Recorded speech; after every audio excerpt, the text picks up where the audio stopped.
আমরা মুসলমান, আমরা ইমানদার, আমাদের আল্লাহ আছেন, আমাদের নবী আছেন, আমাদের কোরআন আছে, আমাদের ধর্ম আছে।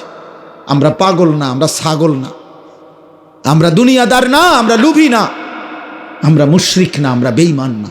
আল্লাহ কোরআনে বারবার বলছে ওয়াকালু মা হিয়া ইল্লা হায়াতুনাদ দুনিয়া। আল্লাহ কোরআনে অনেকবার বলছে যে কাফের মুশরিক বেঈমানের কাছে এক কথা, জীবন শুধুই কেবল দুনিয়া দুনিয়া। ওয়াকালু আইদা যালালনা ফিল আরদি আইন্না লাফি খালকিন জাদীদ।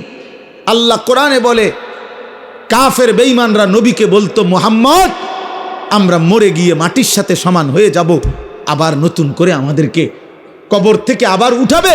কবর পাইব কই, মাটি পাইব কই, আড্ডি পাইব কই? এটা হবে না, এটা আমরা বুঝে ধরে না, এটা বুঝে ধরে না। না না, এটা বুঝেই ধরে না, বিশ্বাস করে না, না শুধু বুঝেই ধরে না। এটা বিশ্বাস করে না হইলে এক কথা, যে বুঝি আমি, তবে আমি বিশ্বাস করি না। হে বুঝেই না, হে মনে করি এটা অযৌক্তিক কথা, অবাস্তব কথা। কোরআন শরীফে আছে ফাকালাল কাফিরুনা হাদা শাইউন আজীব।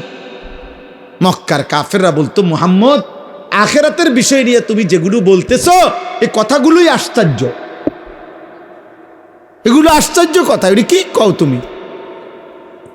এগুলো কি? কিসের হাসর, কিসের মিজান, কিসের ফুলসেরা? এটি কি কও তুমি? কি কও? আবল তাবল, নাউজুবিল্লাহ।